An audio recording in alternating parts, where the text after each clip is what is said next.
कि यहाँ विरोधियों की जमीन खिसक गई है। वो सत्ता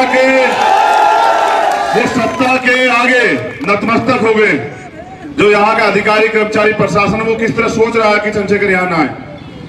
चंद्रशेखर हवा का वो झोंका है जिसको पूरी सरकार नहीं रोक पाई। आपकी तो हस्ती क्या है। हम तो जहां खड़े हो जाए वहीं रैली हो जाती है।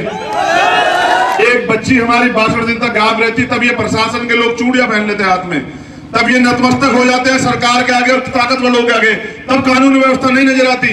और वोट की रक्षा बहन बेटी की रक्षा की तरह करनी है। बेचनी नहीं है वोट, फेंकनी नहीं है वोट। और हर सामंती को जवाब मिलेगा। हर सामंती की जड़ें उखड़ जाएंगी, हर मनवादी की जड़ें उखड़ जाएंगी। उनको एहसास हो जाएगा कि अब ये लोग गुलामी नहीं सहेंगे। इस स्टैंड को उखाड़ो और घर ले जाओ अपने।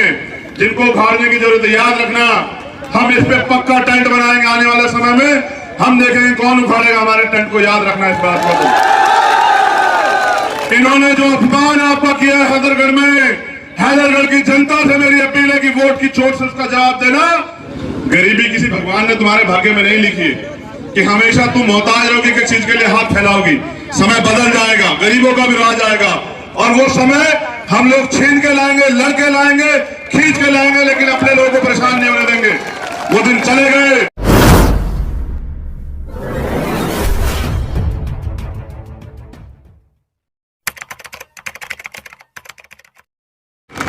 गरीबों को पढ़ने का बराबर अवसर मिलेगा तो मैं लिख के देता हूं कि फिर गरीब किसी पीछे नहीं रहेगा। गरीब भी लांग के दौड़ लगा के आगे निकल जाएगा और अपने जीवन में बदलाव करेगा।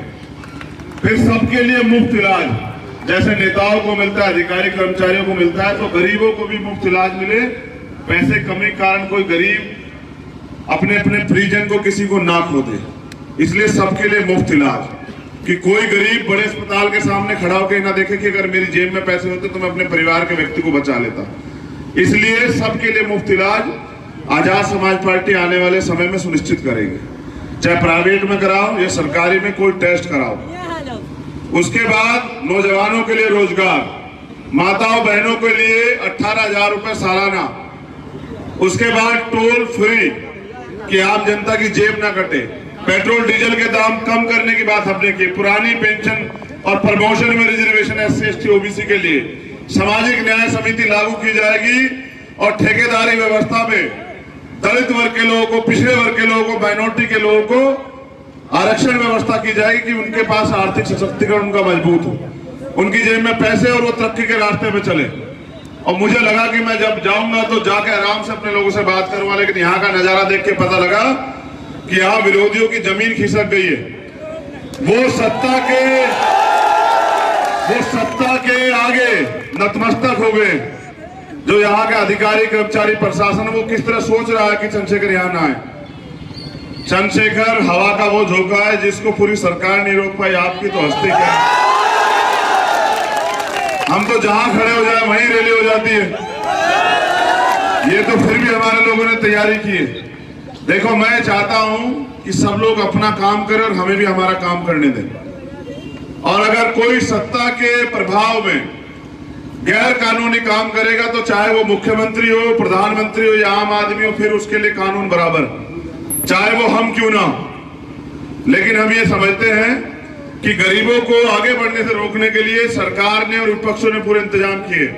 मैं आपसे अपील कर रहा हूं कि राम हेत रावत तो लड़ ही रहे, लेकिन राम हेत रावत नहीं, चंद्रशेखर आजादी सीट पे लड़ रहे हैं। हैदरगढ़ की विधानसभा के लोगों जमानतें जब्त करा देना दूसरे लोगों की, एक एक वोट केतली के निशान पे डाल के। अब अपने बीच के अपने भाई एक गरीब परिवार से जन्मे और तुम्हारे लिए सशक्त आवाज, तुम्हारी लड़ाई को आगे बढ़ाने वाले राम हेत रावत को लखनऊ पहुंचने का रास्ता आसान बना देना और उसी दिन तय कर लेना कि हैदरगढ़ विधानसभा में किसी गरीब को कोई सता नहीं पाएगा। मैं ये भी जानता हूं, आपने देखा होगा यहां क्या हुआ उन्नाव में। एक बच्ची हमारी 62 दिन तक गायब रहती, तब ये प्रशासन के लोग चूड़ियां पहन लेते हाथ में, तब ये नतमस्तक हो जाते हैं सरकार के आगे और ताकतवर लोगों के आगे, तब कानून व्यवस्था नहीं नजर आती। ये जो शोषण, जुल्म, जाति, हाथरस में हमने देखी, प्रयागराज में हमने देखी कि एक परिवार के 4 लोगों के साथ, मां बहनों के साथ सामूहिक रेप और 10 साल के बच्चे उसके पिता की हत्या। तब ये कानून के रखवाले कहां चले जाते हैं, तब इनकी आंखें क्यों बंद हो जाती है। मैं जानता हूं कि कमजोर और ताकतवर में कभी समझौता नहीं होता। मैं आपसे भी कह रहा हूं कि मेरे जाने के बाद पैसे वाले लोग आएंगे, बड़े बड़े लोग आएंगे, 2000 4000 रुपए आपकी बोली लगाएंगे, लेकिन मान्यवर काशीराम साहब कहे हैं कि वोट का अधिकार आपको बिकने के लिए नहीं मिला है। वोट का अधिकार आपको गुलामी की बेड़ियां काटने के लिए मिला है, और वोट की रक्षा बहन बेटी की रक्षा की तरह करनी है। बेचनी नहीं है वोट, फेंकनी नहीं है वोट। ये मैं गवाही देता हूं कि आने वाला कल हैदरगढ़ विधानसभा रावत के नाम से जानी जाएगी। आप लोग इसकी मदद करा देना। इसकी मदद चंद्रशेखर आजाद और भीम आर्मी आजाद समाज पार्टी के कार्यकर्ता की मदद होगी, आजाद समाज पार्टी की मदद होगी। और जब ये ताकतवर बनेगा तो यहाँ का हर एक गरीब कमजोर ताकतवर बनेगा, और हर सामंती को जवाब मिलेगा। हर सामंती की जड़ें उखड़ जाएंगी, हर मनुवादी की जड़ें उखड़ जाएंगी। इनको एहसास हो जाएगा कि अब ये लोग गुलामी नहीं सहेंगे। बहुत बहुत धन्यवाद। इस टेंट को उखाड़ो और घर ले जाओ अपने। जिनको उखाड़ने की जरूरत है याद रखना, हम इस पे पक्का टेंट बनाएंगे। आने वाले समय में हम देखेंगे कौन उखाड़ेगा हमारे टेंट को। याद रखना इस बात को। इन्होंने जो अपमान आपका किया है हैदरगढ़ में, हैदरगढ़ की जनता से मेरी अपील है कि वोट की चोट से उसका जवाब देना, और एक गरीब के बेटे को ज्यादा से ज्यादा वोट देकर विधानसभा भेजने का काम करना, यही इनको जवाब होगा। और जब आप ताकत में आ जाओगे तो फिर कोई भी आदमी गैर कानूनी काम नहीं करेगा। आपने इतना समय दिया, मैं आपका धन्यवाद करता हूं। बस अपील करता हूं कि 27 तारीख का दिन होगा और केतली चुनाव चिन्ह होगा। एक एक वोट केतली के चुनाव चिन्ह पर डाल के अपने भाई को आगे बढ़ा देना, और हमारे हाथों को ताकत दे देना।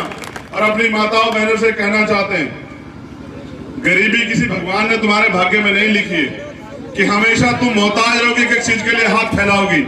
समय बदल जाएगा, गरीबों का भी राज आएगा, और वो समय हम लोग छीन के लाएंगे, लड़के लाएंगे, खींच के लाएंगे, लेकिन अपने लोगों को परेशान नहीं होने देंगे। वो दिन चले गए। अब भारतीय संविधान है, हमें बराबर के अधिकार है, और इन अधिकारों को लेने के लिए हम लोग मैदान में, सड़क पर भी लड़ेंगे, सदन में भी लड़ेंगे, विधानसभा